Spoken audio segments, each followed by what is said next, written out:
In this micro lecture, we're going to talk about is ways to measure whether or not advertising is effective.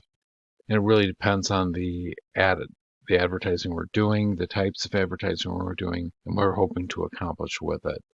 Um, and the one thing I will comment on is that there's a large move towards becoming much, much more um, analytical in our approach to whether deciding advertising is really truly effective or not.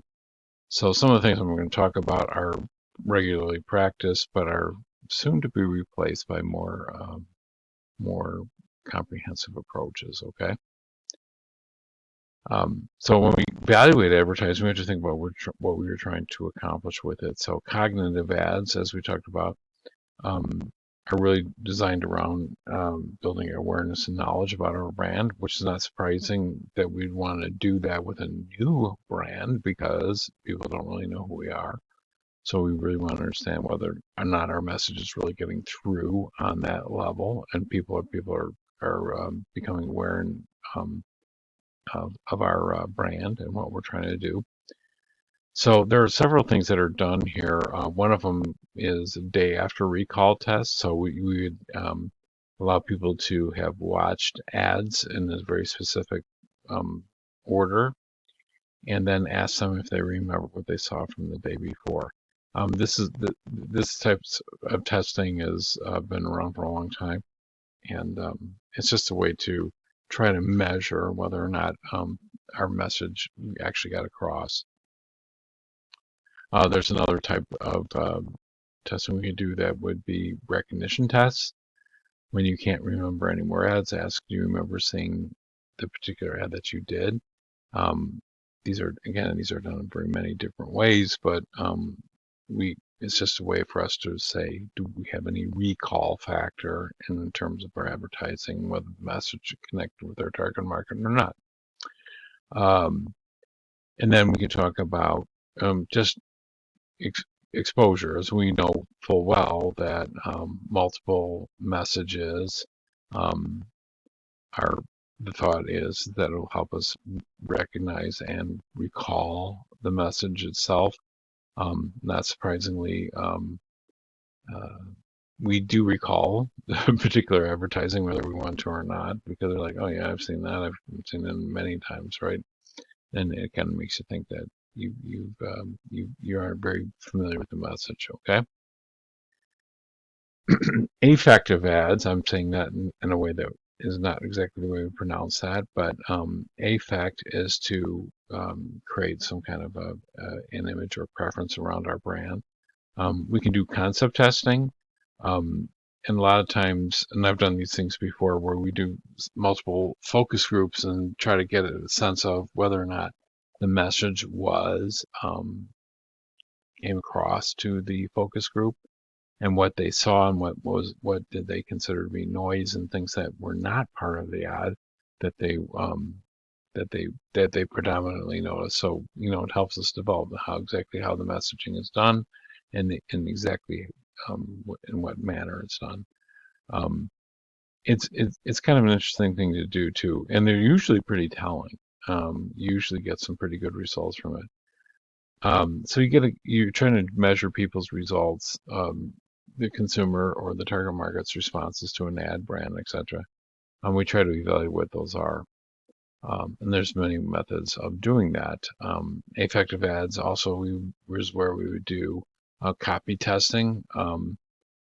We do large random samples of consumers to view a TV program and ads, and after 30 minutes, have them take a survey and then evaluate certain things like stimulation. Did it engage them from a curiosity standpoint?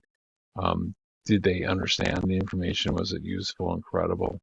Um, was there some sense of negative emotion, which we want to measure as well? In other words, it's like, yeah, I understood the point, but I really didn't like it. And then was there some kind of transformative effect of feeling in like some enjoyment or feeling satisfied from the advertising itself? and then identification and whether or not you felt like it was connecting with you. Of course, that matters a lot. That our target market would be who's responding most positively to the advertising.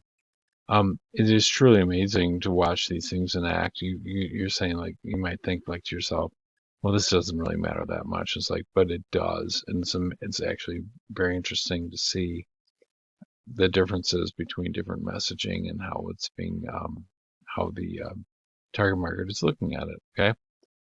Um, and then we can measure attitudes towards an ad. So attitudes toward the ad itself, and then particularly in conjunction with the brand. Um, uh, this type of advertising you would think would be done more, I'm sorry, evaluation would be done more. I'm going to use a negative example here to kind of give you an idea of it. Bud Light ran some advertising that was endorsement types of an advertisement being done with a transgendered person who, not that the message itself is wrong, but it really was a massive disconnect with the target market, and the target market responded very negatively to it. So that the ad and the brand became very disconnected, and it actually affected their sales in a pretty big way. So this type of evaluation really truly needs to be done on a regular basis, right? So and then we think about what's being done to identify what exactly the target market likes or not likes about an advertisement. So again, those things are done.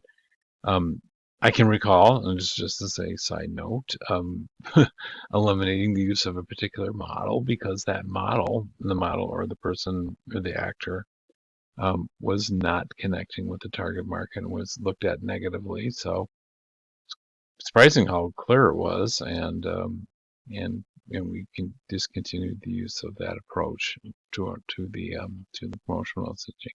Yeah. And there's lots of different things we can do to post ad, do different types of